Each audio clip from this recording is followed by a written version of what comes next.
want to share with you some of the things that I did that changed my story and brought about the manifestation of the things I was praying for and really transformed my life. So if you're interested to hear more about that and how you can also partner with God to change your story, stay tuned. We're going to jump into it today. First thing is first, it doesn't matter what I was going through. If you know my story, you know that I've been through a divorce, and that ended up in restoration, rebuilding our marriage, and now we have two beautiful children. Once we were restored, once our marriage was restored and we started to rebuild it, we then found that we struggled to conceive as well. We struggled to have children. And so how did I get from that fertility challenge to beautiful children, right? So developing our marriage, having beautiful children, how did I get to see those major changes in my life? But it's not just those. There's so many other things that I have had victory in, I have seen my breakthroughs in. Here's what I do. So the first thing is, the sooner that I can actually get out of desperation mode, the better. Stop focusing on the thing that's not right. Stop focusing on the thing that's not working. So I remember during my fertility journey, there was that focus on, okay, have I got the result this month? I haven't got the result this month. It's not happened. Why is it not happening? And then it was a downward spiral from there. But when I stopped focusing on the negative result, when I stopped focusing on the fact that, wow, it's been so many years and this still hasn't happened, what's going on? Once I stopped focusing on that, it literally took my eyes off of the problem and allowed me to put my eyes on the solution, magnify the solution, and to be more open to actually receiving truth, to receiving the information, and being able to operate in the way that would lead to my breakthrough. When you come into the right information, but you are desperate, you will not have the patience to take on board that information, work it through until you see the results. So that's why it's key to ensure that you don't move in desperation. So the first thing I would say for you is stop focusing on the problem and do not allow yourself to get so desperate for the answer that you will do anything. That is a dangerous place to be in, and that's also a place where you won't see results. You won't see results. If you do see results, you'll probably get them. In some cases, you'll probably get them in the wrong way. So I urge you, do not allow yourself to get desperate. But if you enjoy these videos and if you want to see more videos like this, do like and comment and let me know that. But also subscribe and hit the notification bell so you don't miss an episode. The second thing was, I remembered who I am, whose I am. I remembered my true identity. And in that meant that I didn't have to be a victim. I wasn't a victim. I had to stop living as a victim. I had to stop seeing all these problems that I had faced and saying, oh, woe is me, there's nothing I can do, why is all this happening to me? No, I had to stop living as a victim, seeing myself as a victim, and start really moving in my true God-given identity. I had to embrace God's love for me. I had to embrace the fact that I am loved, and because I am loved, there is nothing good that my Father withholds from me. And with that, I was then able to move forward in accordance with the promises of God. So I knew what His will for me had been. I've been praying for children, knowing His will. However, I hadn't been moving in alignment with Him, and so I wasn't able to see it come to fruition. But now I was realigning. Now I was applying all those principles that I had learned previously, but I had forgotten, or I had laid down, or I wasn't fully walking in them because of the shaking that came from the issue, because of the shaking that came from going through this and finding, okay, we're struggling to conceive. So sometimes it leaves you a bit shaken. a little bit panicked. And when you're panicked, you can't focus, you can't do the thing that you know you need to do. You can't listen, you can't hear, and you can't apply the thing that will help you to get out of that situation. So once I reconnected with who I am, whose I am, the truth of that, the truth of being loved, the truth of my true identity, I was then able to move in truth and move in the authority that God has given to me. Listen to me, woman of God. You are not a victim.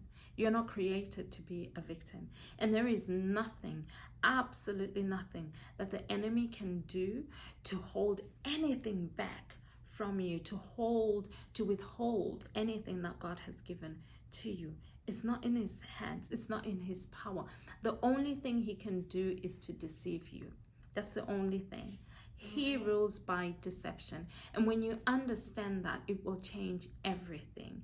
So for me, when I stopped focusing on the issue and moving in desperation, and started walking in my true identity, started reconnecting with God's love for me, that meant that I could now heal. And I was now in a position to start receiving the knowledge, the wisdom that would get me to where I needed to be. And I was now in a position to start moving in the authority that God had given me, the authority to change my own life through God, with God, by the power of God. Third thing I did was, in moving in my identity and moving in authority, it literally changed my approach. It changed my whole approach. My way of thinking was different. My approach to the situation was different. Why? Because now I was coming into information that would make a complete difference. I'd opened up the door for myself to be able to receive truth that would change my life. And one of the truths that I came to be aware of, the greatest truth really that I came to remember, was the fact that there is no time in the spirit. It was the faith that faith is now. So whatever you desire, whatever you have prayed about and desire, and it is the will of God for your life, you have it now.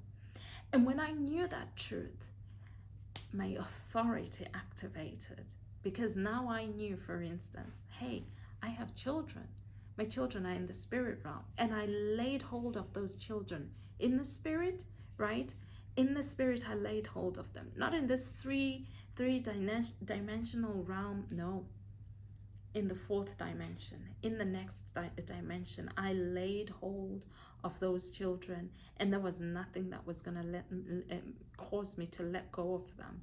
There was nothing that was going to cause me to let go of them, because now I wasn't fighting for something I didn't have. I was fighting the fight of faith, not fighting with anyone, not fighting with the enemy, not fighting with anyone. I was fighting from a position of victory, fighting for my children, fighting the good fight of faith, knowing that the enemy is defeated, and my only fight against him is here. It is to keep my thoughts and emotions right. My only fight is to keep the faith, to keep those vain imaginations out, to address them and ensure that they don't derail my faith. And so I was fighting for children who existed. I couldn't see them in the physical, but I knew they existed in the spirit realm. And once I knew that, I fought like I couldn't lose. And then what happened was, the question came that, well, what if you find that it hasn't happened this month as well? And I had to address that thought. You can't ignore the thoughts that are there to derail your faith. I had to address that thought. How did I address it? I answered it with truth. It doesn't matter. It didn't matter what I saw in the flesh. The most important thing was that I knew that I had children in the spirit realm, and I continued to align my speaking, my thinking, and my actions with that truth. And lo and behold, that same month, I discovered that I was going to have children. But understand this, I wasn't moving in desperation. I was actually in a place where I was prepared to stand forever. There was nothing, absolutely nothing, that was going to move me from this place where I knew that I had these children, and I was fighting for children who existed. Now tell me something. If you know you have children, if you know you have something, and you're fighting for something that truly exists and truly is yours, will you fight the same way that you're fighting now? Would you fight as a victim? If you had $1 million in a bank account somewhere and somebody was telling you, well, we're not giving you your money, would you fight the same way as somebody who's not sure whether they have that $1 million or not? No.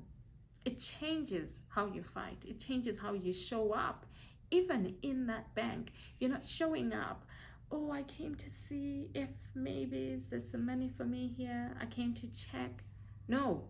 You are showing up as somebody, and you are showing up with a certain level of authority that only a person who knows what they have shows up in.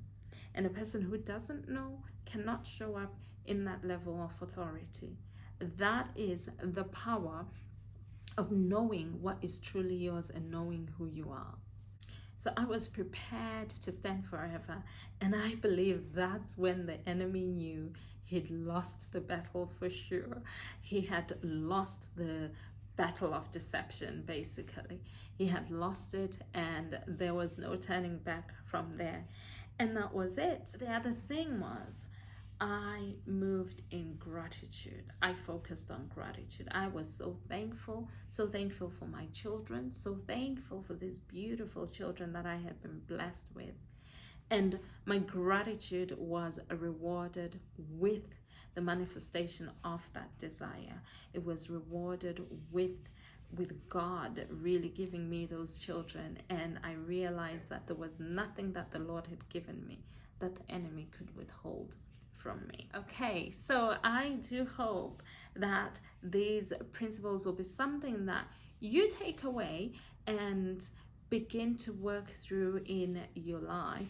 And as you do so, I promise you, you will begin to see changes. Now, it's not easy because you are facing very real circumstances in the 3D realm, in this fleshly realm, very real circumstances that you can actually see. And the fight of faith is focusing on things that you can't see with your physical eye. And you have to see with your eye of faith. You have to see through the word of God. And so it is a fight where the enemy really charges at your thinking. He charges to ensure that your dominant thoughts are aligned with what you're seeing in the physical rather than what's gone on in the spirit realm. And when they are more aligned with what's going on in the physical, when that is what dominates, then that's the situation you'll continue to see. But when what dominates is what's gone on for you in the spirit realm, and you move by that, that is what is life-changing. That is what shifts everything. But tied in with all that, I mentioned briefly on mastering your tongue, your thoughts, your actions. I mentioned briefly those things, but those things are crucial. And the thing is, this is something that you have to continually do with every new situation. So understand that just because you grasp this in one area, it doesn't mean that the work is no longer essential for anything else or in other areas. No, you've got to keep on top of it. If you found this video helpful, do like, comment, let me know so I can keep making more videos for you like this. And subscribe and hit the notification bell, and of course share the video. Thank you so much for taking the time to watch and listen. Until the next one, bye bye.